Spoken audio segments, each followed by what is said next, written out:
And now, the moment you've all been waiting for. It's time for...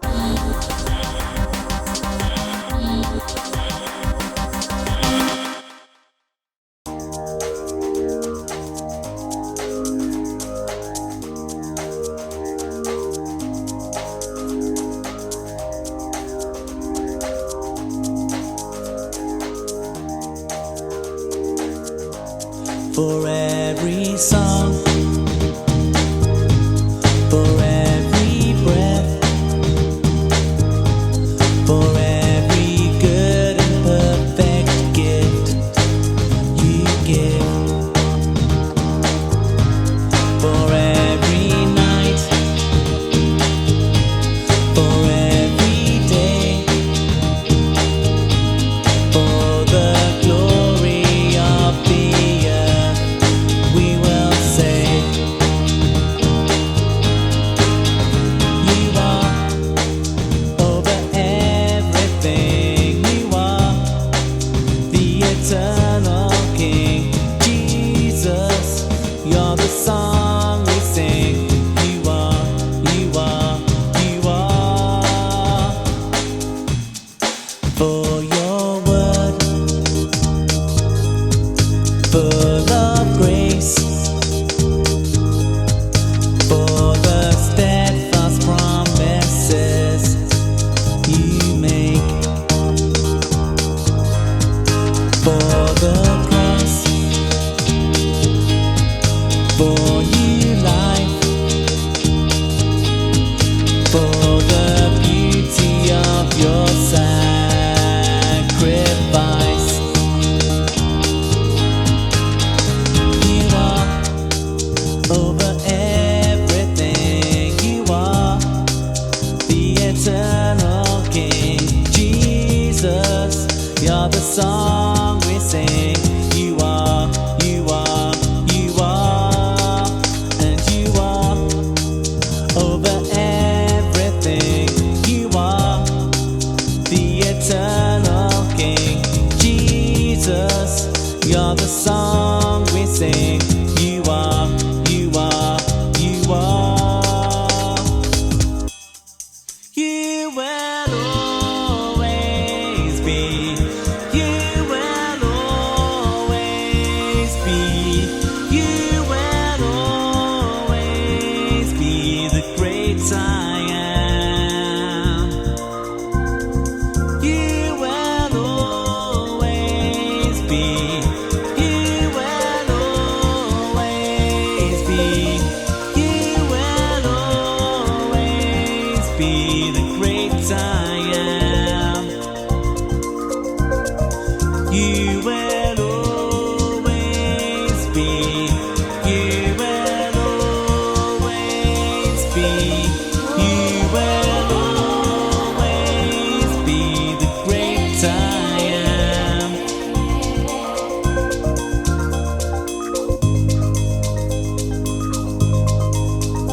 You are over everything. You are the eternal King. Jesus, you're the song we sing. You are, you are, you are, and you are over everything. You are the eternal King. Jesus, you're the song we sing. You are, you are, you are, you are over everything. You are the eternal King. Jesus, you're the song we sing. You are, you are, you are.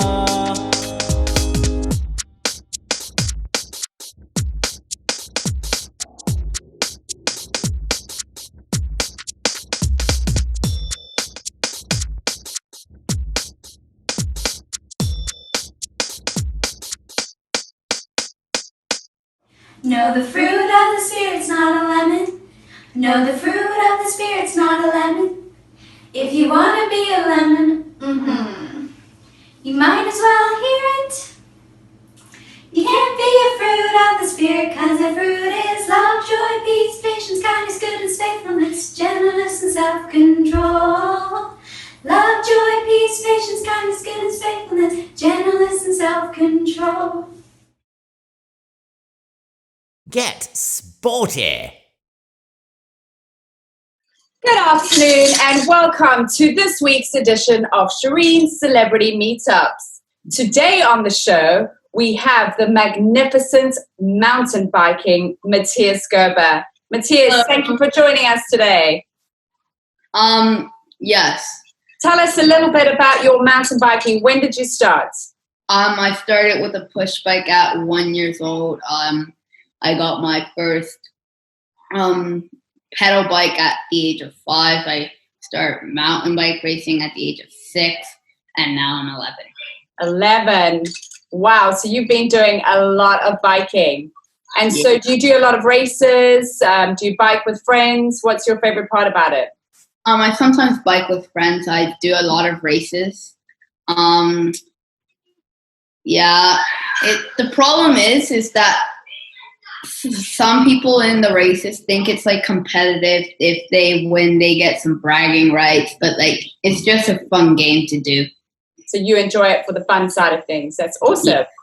So what are you going to show? What skills are you going to show us today? And then tell me what challenge you have for me, because I used to be quite the mountain biker in the day. Okay. Serious skills. Not too shabby on a bike. So the skills now I'll be showing you today is the skills of balance. So I'm going to be doing some no-handed and standing on my seat. Standing on your seat. Yes. I hope that's not my challenge. What's my challenge? Your challenge is to put your feet on the two front suspension bike. Okay. But I don't have to stand up. I just put them up on there and keep going. Yeah. I think I can manage. Okay. Let's head on outside. Let's go, Matthias.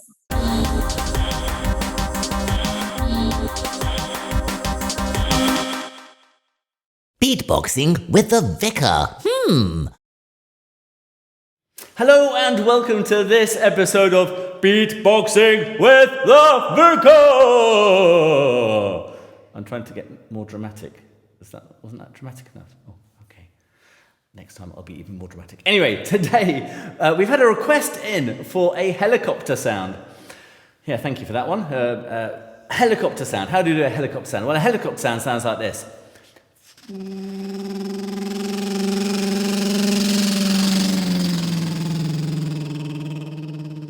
Like that. How do we do it? Well, we're going to do some crazy sounds. Now, you know that dangly bit at the back of your throat? That's your uvula, yeah? It's the bit that kind of wobbles against your tongue when you snore, like this. And we can actually make our uvula bang against the back of our tongue and breathe out at the same time.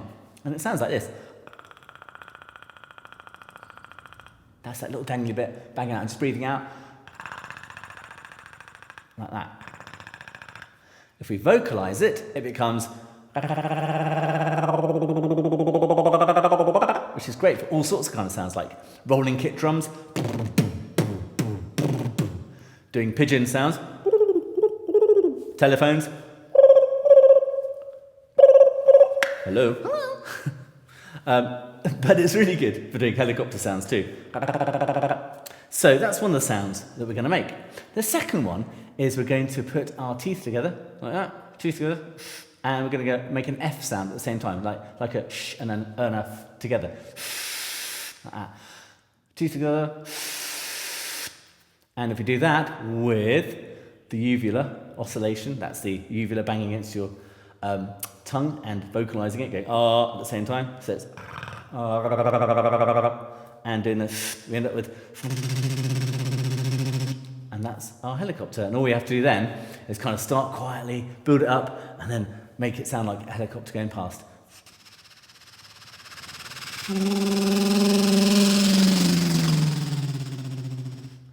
Like that. And that is the helicopter sound. The fruit of the Spirit is love, joy, peace, patience, kindness, goodness, faithfulness, gentleness, and self-control. Galatians chapter 5, verses 22 to 23.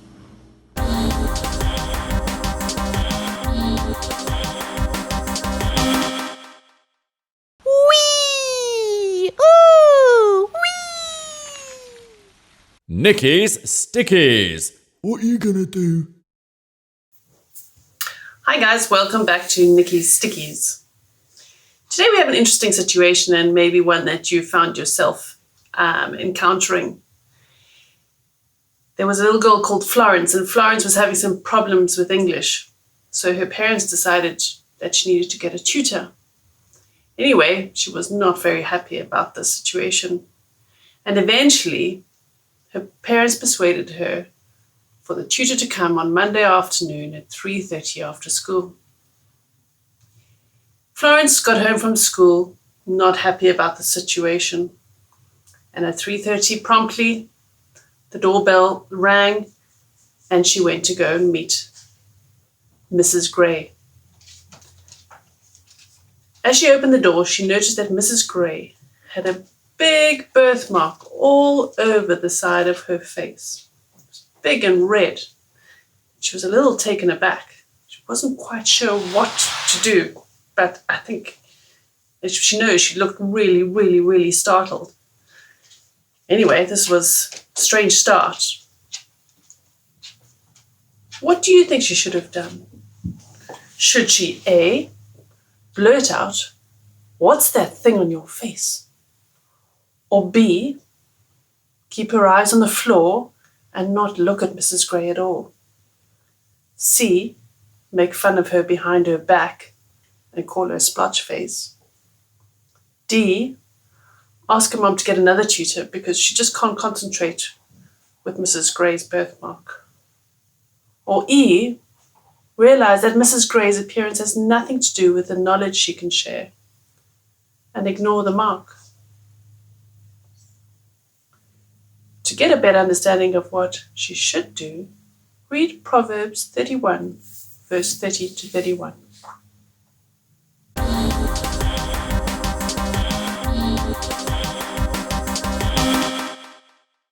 Wee! Ooh! Wee! Vestry Vibes! Welcome to Vestry Vibes, and today we're going to look at wine. And in church we drink wine, don't we? We have the bread, which represents Jesus' body, and we have the wine, which represents his blood. And when we drink the wine in church, we drink it usually out of a silver chalice. Silver is actually a metal that is very antibacterial and very clean and kind of very hygienic. So that's why we use silver chalices. And we use a fortified wine like this. And this is a port here. And communion wine is typically fortified. And the only reason we use fortified wine and not a really nice claret or a Merlot or something like that, generally, is because it keeps for a long time. We can decant that into a decanter and it will keep for weeks and weeks and weeks and weeks, because generally we don't drink a lot of it, we only have a little sip. But, and that's why we use fortified wine. So when you come into church, you have a little sip, and it's usually something like this, a port or a sherry, a fortified wine. And some people actually make fortified wine, particularly for churches, but it can be any wine you can use. In fact, it doesn't have to be wine. You can take communion with Ribena or squash or grape juice, because it's symbolic of who Jesus was, what he did on the cross, and his resurrection, his body, his blood shed for all of us.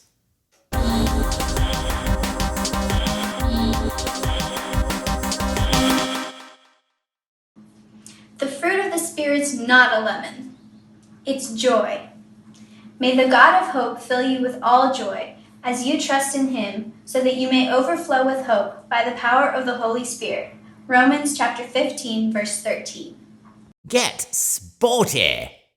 Okay, Matthias, here I go. Master mountain biking.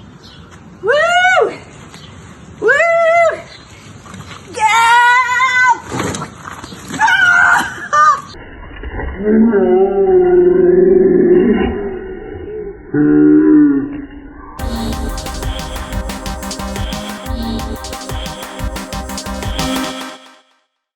Well, that was some pretty impressive bike skills, Matthias, and not too shabby from myself, I think.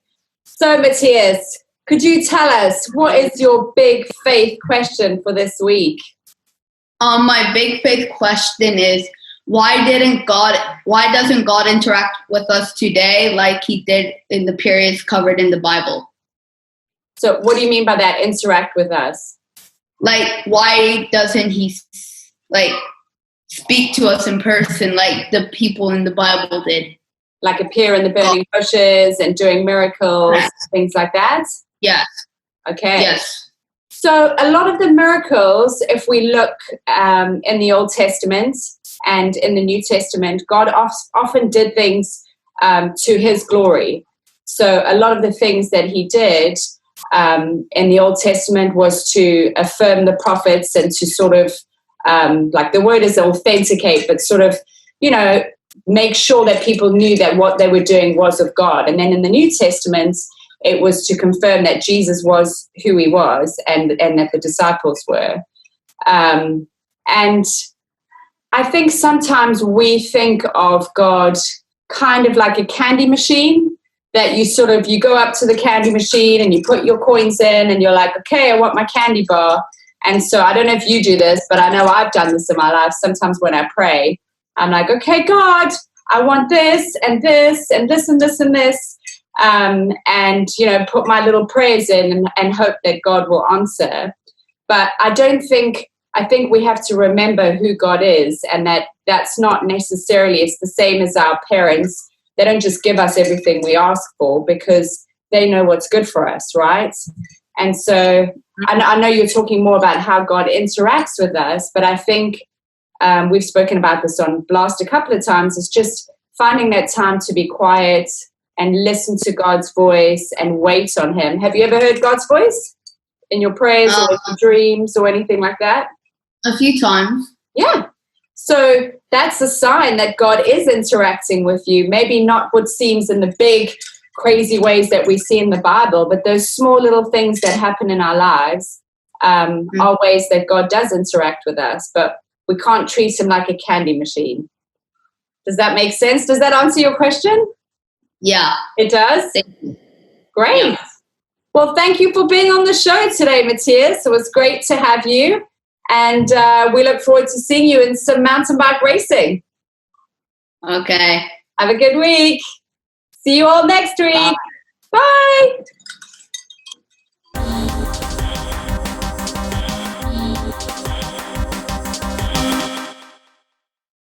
Upbeat Update. Welcome to this week's Upbeat Update. 31-year-old Max Adams was walking in the high prairie area in Canada where temperatures can drop to minus 20 degrees. He was 10 miles into his 60-mile walk when out of the bushes he heard a faint meowling noise. He walked over to the bushes and there was a tiny kitten. It was freezing cold, snow was all around and there was ice on the ground. He knew he couldn't leave the cat there, so he gave him a lift back to the town. When he got there, he managed to find the family that the kitten had come from, but unfortunately, they'd already replaced the lost cat. So Max decided to keep the kitten and named him Hitch.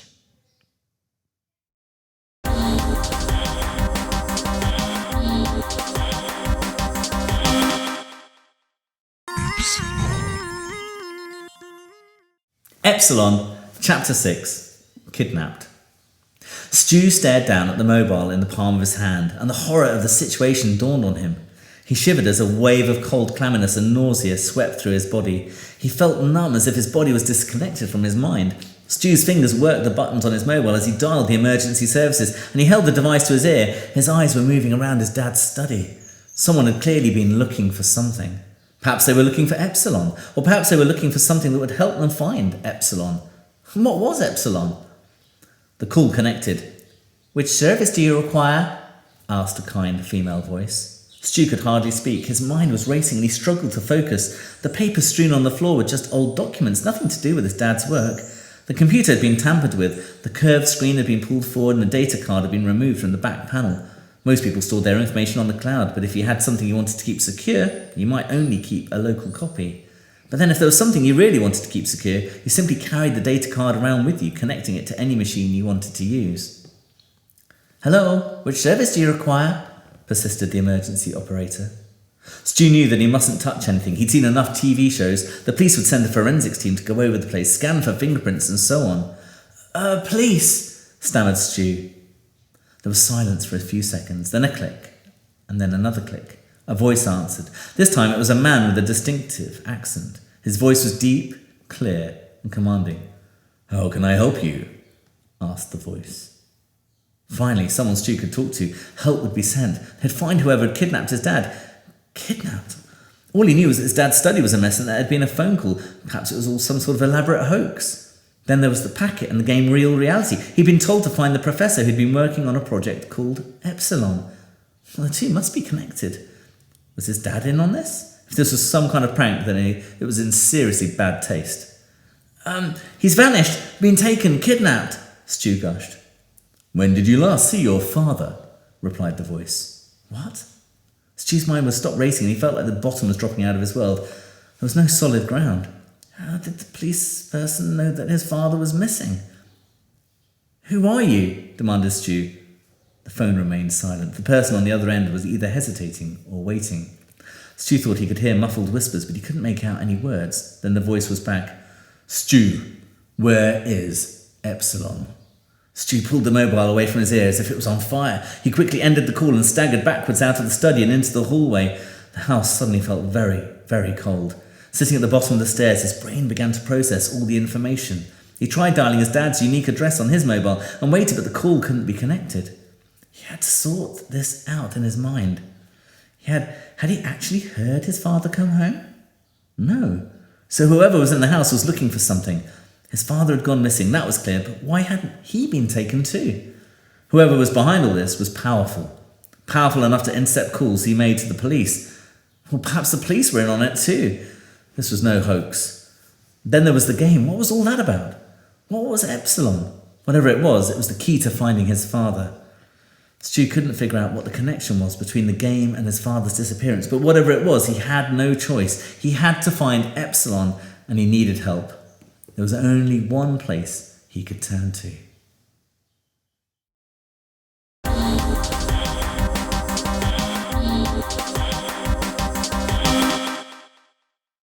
I hope you enjoyed this week's edition of Blast as much as we did creating it. It's been a brilliant, fun journey, hasn't it? So, if you'd like to be involved in Blast, do contact me. That's Rev Gav at anglican.bm.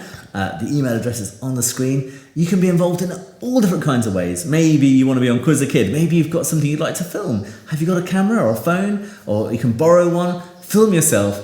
Email me. Get permission from your carer or mum and dad, whoever's looking after you. And we'd love to include it in the show. So do get in touch. I'm going to finish now with a prayer. Holy God, thank you so much for the wonderful gift that you are to us. Thank you for creating us and making us in your image, to be creative, to use our God-given creativity to bless others. And I pray that this week we'd be able to do just that, to bless you, God, with our worship, to bless others through service, and to look after the world in which we live. Amen. See you next week.